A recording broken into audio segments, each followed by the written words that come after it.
My YouTube family, welcome back to my channel again. तो आज की वीडियो जिस पे मैं अगेन रिएक्ट करने लगी हूँ वो है प्रशांत धवन की। आप लोगों ने कमेंट में बोला कि आप पहले इनकी वीडियोस देखिए फिर आप बोलिएगा, क्योंकि जो है वो नेगेटिव नहीं बोलते, सही बोलते हैं। तो मैंने सोचा कि ना उनकी और वीडियोस देखिए ताकि मुझे अंदाज़ा हो कि वो किस टाइप की वीडियोस बनाते हैं। तो उस पर आज रिएक्ट करेंगे हम उनकी न्यू वीडियो पे। तो वीडियो को करती स्टार्ट, उससे पहले मेरे चैनल को सब्सक्राइब कीजिएगा, सब्सक्राइब करना ना भूलिएगा। अगर आप देख रहे हैं तो प्लीज़ सब्सक्राइब कर दे, सपोर्ट कर दे मुझे। तो वीडियो को करती हूँ मैं स्टार्ट। नमस्कार and welcome you world affairs. मैं प्रशांत धवन। नाउ रिसेंटली पाकिस्तान की सरकार में पैनिक की सिचुएशन है। रीज़न यहाँ पर यह है कि पाकिस्तान की सरकार ने ऑफिशियली पूछा रशिया से, जी हाँ, ऑफिशियली सरकार ने रशिया से पूछा कि क्या रशिया जेन्युइनली मानता है कि पाकिस्तान हेल्प कर रहा है यूक्रेन की एक न्यूक्लियर बॉम्ब बनाने में। यहाँ पर आप देख पाओगे पाकिस्तान के मीडिया का ये आर्टिकल है, Pakistan seeks explanation on Russian senators nukes claim. Russian lawmaker ने यह कहा था कि यूक्रेनियन एक्सपर्ट्स रिसेंटली गए थे पाकिस्तान में न्यूक्लियर वेपन का टेक डिस्कस करने के लिए। तो कम शब्दों में आप कह लीजिए पाकिस्तान कह रहा है रशिया को कि खुल के बोलिए, अगर आपको लगता है कि हम लोग यूक्रेन की हेल्प कर रहे हैं न्यूक्लियर बॉम्ब बनाने में तो ये आरोप खुल के लगाइए। ये आपके सेनेटर ने जो स्टेटमेंट दे दी है ना, इससे पाकिस्तान की इमेज को काफ़ी झटका लगेगा। तो अब आप कह लीजिए ये जो एक स्टेटमेंट थी रशियन सेनेटर मोरोजोव की, जहाँ पे उन्होंने कहा कि इनके हिसाब से पाकिस्तान हेल्प कर रहा है यूक्रेन की to build a nuclear bomb, ये बिल्कुल बर्बाद कर सकती है रशिया पाकिस्तान रिलेशंस को। जो थोड़ा बहुत इंप्रूव होने स्टार्ट हुए थे दे कैन बी डिस्ट्रॉयड। क्योंकि इशू यहाँ पर ये, आप सबको ये बात तो पता होगी, दुनिया को ये बात पता है कि पाकिस्तान की जो करंट गवर्नमेंट है आज के समय, इसको यूएसए का सपोर्ट है। यूएसए चाहे F-16 फाइटर जेट की डील हो और तरीके से पाकिस्तान की करंट गवर्नमेंट की हेल्प कर रहा है। तो उसके रिस्पॉन्स में क्या जेन्युइनली पाकिस्तान की करंट गवर्नमेंट इतनी प्रो यूएसए हो गई है और इसने एंटी रशिया होने का फैसला कर लिया है कि अब ये लोग यूक्रेन को एक न्यूक्लियर वेपन बनाना सिखाएंगे। डिस्कस करेंगे इस वीडियो में इस टॉपिक को इन डेप्थ, बहुत कुछ आपको जानने को मिलेगा।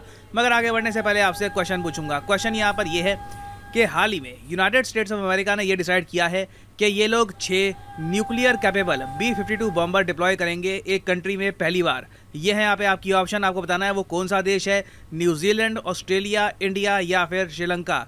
कमेंट सेक्शन में सब लोग करो आंसर। सही आंसर मैं आपको दूंगा वीडियो के अंत में। ओके, तो ये सारी कंट्रोवर्सी स्टार्ट कहाँ से हुई थी, बिल्कुल बेसिक से आपको बताता हूँ। रशिया में एक बहुत ही फेमस पॉलिटिशियन है इगोर मोरोजोव। ये federation council on defence committee के मेंबर है, मतलब कि बहुत ज़्यादा नॉलेजेबल मेंबर ऑफ पार्लियामेंट है। ऐसा नहीं है कि कहीं से भी उठ के चुनाव जीत के आ गए। आप देखोगे यूजुअली रशिया में जो पॉलिटिशियंस हैं उनका एजुकेशन लेवल काफ़ी हाई होता है। उसके अलावा एक ऐसा मेंबर ऑफ पार्लियामेंट जो इनकी डिफेंस कमेटी का मेंबर है, तो आप समझ लीजिए कि इनको काफ़ी हद तक आइडिया है जियोपॉलिटिक्स के बारे में, दुनिया में क्या हो रहा है उसके बारे में। He knows a lot. तो इन्होंने रिसेंटली ये कहा कि यूक्रेन चाहता है कि जल्दी से जल्दी इनके पास एक न्यूक्लियर वेपन आ जाए, क्योंकि यूक्रेन में आज के समय सबसे बड़ा डर ये है कि रशिया कभी भी एक न्यूक्लियर स्ट्राइक कर सकता है यूक्रेन पर। और अगेन अगर हम बहुत ही न्यूट्रल पर्सपेक्टिव से सोचकर देखें तो यूक्रेन का ये डर बहुत ज़्यादा गलत भी नहीं है। इवन दो, यहाँ पर मैं इवन दो लगाकर ये ऐड करूँगा कि व्लादिमीर पुतिन ने हाल ही में ये कहा है कि ये न्यूक्लियर वेपन्स इस्तेमाल नहीं करेंगे यूक्रेन में। इन्होंने ये कहा कि मुझे उसकी आवश्यकता नहीं दिख रही, उसका कोई पॉइंट भी नहीं है पॉलिटिकली मिलिटरीली। मगर साथ ही साथ जैसे ही पुतिन ये स्टेटमेंट देते हैं, पुतिन के अंडर जो इनके पहले फॉर्मर पीएम रह चुके हैं और आज भी सरकार में, रशिया की सरकार में एक बड़ा पद संभाल रहे हैं, दिमित्री मेदवेदेव, ये कहते हैं कि बिल्कुल रशिया न्यूक्लियर अटैक कर सकता है अगर यूक्रेन वॉर जीतने लगता है। अगर रशिया यूक्रेन के बीच में जो कॉन्फ्लिक्ट है, अगर यूक्रेन वो जीतना स्टार्ट कर देता है तो उस केस में रशिया बिल्कुल न्यूक्लियर वेपन्स यूज़ कर देगा। तो यूक्रेन में सेंस पैनिक है इस बात को लेकर कि पुतिन को लिटरली सिंस एक बटन दबाना है और आधी यूक्रेन की पॉपुलेशन धरती से गायब हो जाएगी। तो कॉन्स्टेंटली इनकी मिलिट्री में लोग हैं जो चाहते हैं कि हम लोग भी एक टैक्टिकल न्यूक्लियर बॉम्ब या फिर एक dirty nuclear bomb, basically Russia को डराने के लिए किसी टाइप का एक न्यूक्लियर बॉम्ब बना दें। और रशिया के जो सेनेटर हैं इगोर, इन्होंने यही बात बोली रिसेंटली एक बहुत ही इंपॉर्टेंट कॉन्फ्रेंस के दौरान। रशिया में एक कॉन्फ्रेंस हो रही थी, nuclear provocations in Ukraine who needs it, इस टॉपिक पर बातचीत की जा रही थी। उस वक्त इन्होंने ये कहा है कि बिल्कुल इनके सूत्रों के अनुसार यूक्रेन और पाकिस्तान डिस्कस कर रहे हैं the creation of nuclear weapons. और जिस तरीके से पाकिस्तान की सरकार ने रिएक्ट किया है स्टेटमेंट को लेकर, मैं साफ साफ देख पा रहा हूँ पाकिस्तान को ये स्टेटमेंट बहुत ज़्यादा चुभी है। इसका रीज़न मैं आपको बताऊँ क्या है।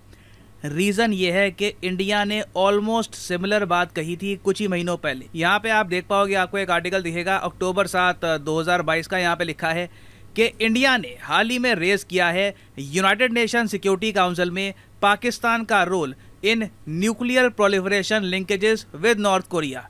ये बात आपको कई डॉक्यूमेंट्रीज में, कई डॉक्यूमेंट्स में मिलेगी कि नॉर्थ कोरिया का आज के समय जो न्यूक्लियर बॉम्ब है वो डेवलप करने में थोड़ी बहुत हेल्प पाकिस्तान ने की थी। बताया जाता है कि बेनज़ीर भुट्टो के अंडर पाकिस्तान ने चुपचाप जो पाकिस्तान के न्यूक्लियर सीक्रेट्स हैं ये प्रोवाइड किए थे नॉर्थ कोरिया को। हालांकि नॉर्थ कोरिया ने जब पाकिस्तान की टेक्नोलॉजी को कम्प्लीटली यूज़ किया तो पता लगा उनको कि पाकिस्तान की टेक्नोलॉजी बिल्कुल बेकार है, इससे कोई प्रॉपर न्यूक्लियर बॉम्ब नहीं बन पाएगा। मगर बाद में इवेंचुअली जब नॉर्थ कोरिया ने न्यूक्लियर बॉम्ब बनाया तो उसमें पाकिस्तान के ब्लूप्रिंट्स का कुछ ना कुछ रोल था। और अगर आप पूछ रहे हैं कि पाकिस्तान ने ये सब किया क्यों था, बताया जाता है कि China since directly north Korea की हेल्प नहीं करना चाहता था न्यूक्लियर बॉम्ब डेवलप करने के लिए, चाइना ने पाकिस्तान को उस वक्त कहा था कि देखिए आपकी कोई वैसी इमेज है नहीं, दुनिया में वैसी लोग आपको देखते हैं एज ए रोक कंट्री, तो आप लोग न्यूक्लियर बॉम्ब बनाने में हेल्प करो नॉर्थ कोरिया की। और इंडिया ने ये issue United nation security council में रेज किया था कि आज के समय जो यूएसए का एक बहुत ही बड़ा सरदर्द है नॉर्थ कोरिया के न्यूक्लियर वेपन्स,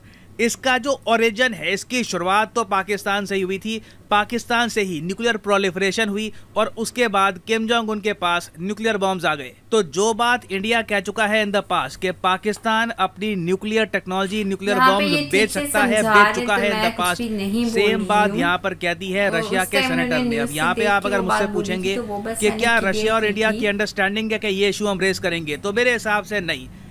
इस पर्टिकुलर इशू में रशिया ने कभी हिस्टोरिकली आप देखोगे भारत की इतनी हेल्प करी नहीं है।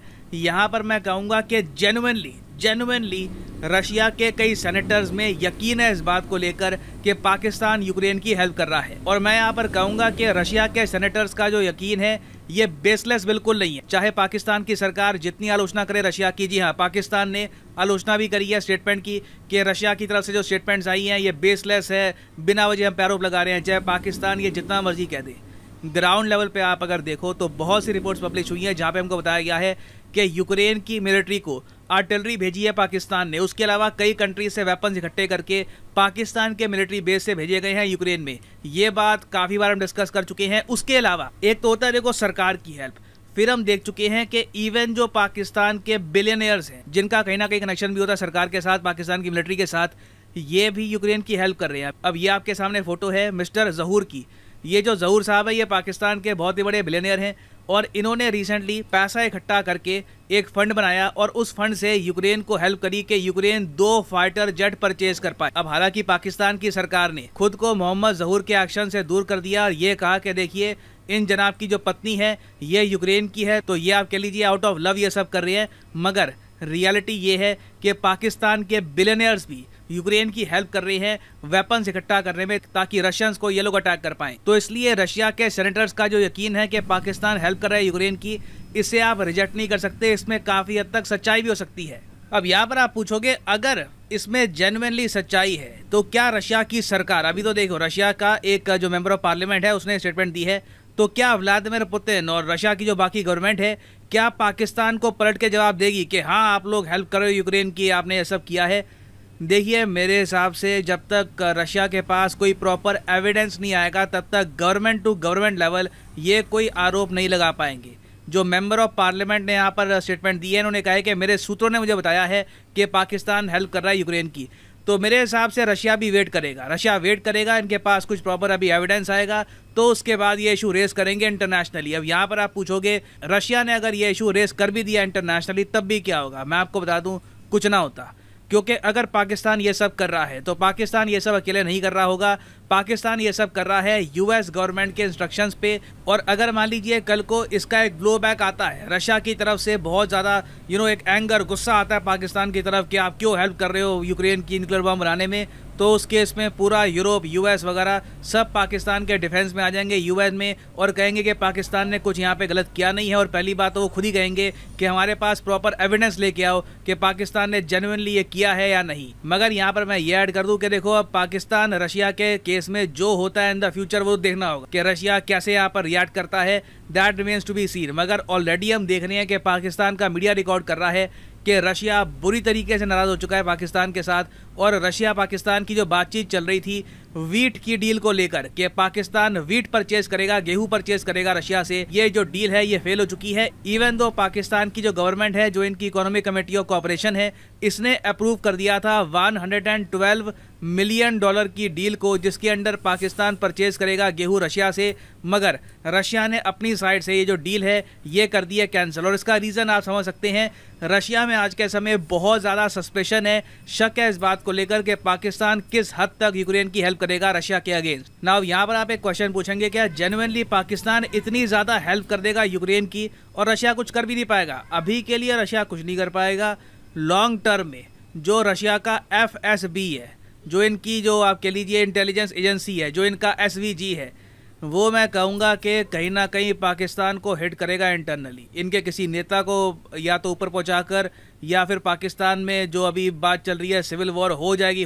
रशिया हो सकता है कि बिल्कुल पुश कर दे कि हो ही जाए। आप कम शब्दों में कह लीजिए कि पाकिस्तान की लीडरशिप ने एक बहुत बड़ा रिस्क उठाया है रशिया को इस समय ऐसे टाइम में गुस्सा दिलाकर। रशिया ये बात भूलेगा नहीं, चाहे पाकिस्तान न्यूक्लियर बॉम्ब में हेल्प करे या ना करे। जिस तरीके से जो रिपोर्ट्स आ रही है कि पाकिस्तान मिलिटरीली सपोर्ट कर रहा है यूक्रेन को, एम्यूनिशन भेजकर, इनके जो बिलियनियर्स हैं ये हेल्प कर रहे हैं यूक्रेन की, रशिया की इंटेलिजेंस एजेंसीज ये बात बिल्कुल नहीं भूलेंगी। और आप याद रखिएगा, in the future Pakistan will have to pay a big price. Now finally वापस आते हैं अपने क्वेश्चन की तरफ कि यूनाइटेड स्टेट्स ऑफ अमेरिका ने डिसाइड किया है कि ये लोग डिप्लॉय करेंगे 6 न्यूक्लियर कैपेबल B-52 बॉम्बर्स। किस देश में? ये है यहाँ पे आपकी ऑप्शन, न्यूजीलैंड, ऑस्ट्रेलिया, इंडिया या फिर श्रीलंका। सही उत्तर यहाँ पे है द कंट्री ऑफ ऑस्ट्रेलिया। यहाँ पर आप देख पाओगे USA ने 6 B-52 बॉम्बर ये भेज दिया ऑस्ट्रेलिया में, और ये डायरेक्टली टारगेट करके रखेंगे चाइना को। चाइना ऑब्वियसली कह रहा है कि ये मूव बहुत गलत है, इससे रीजन में अस्थिरता आएगी। फाइनली आप आई होप कि आपको आज की वीडियो मेरी पसंद आई होगी। तो आज का जो मेरा रिएक्ट था वो इस वीडियो पे इसलिए था क्योंकि आप लोगों ने बोला था कि आप काफ़ी वीडियोस देखें इनकी, फिर आप सजेस्ट करें कि ये मतलब ये खिलाफ नहीं है, ये वैसे ही वीडियो बनाते हैं। तो इन्होंने यहाँ पर देखिए एक एक्सप्लेनेशन दी है।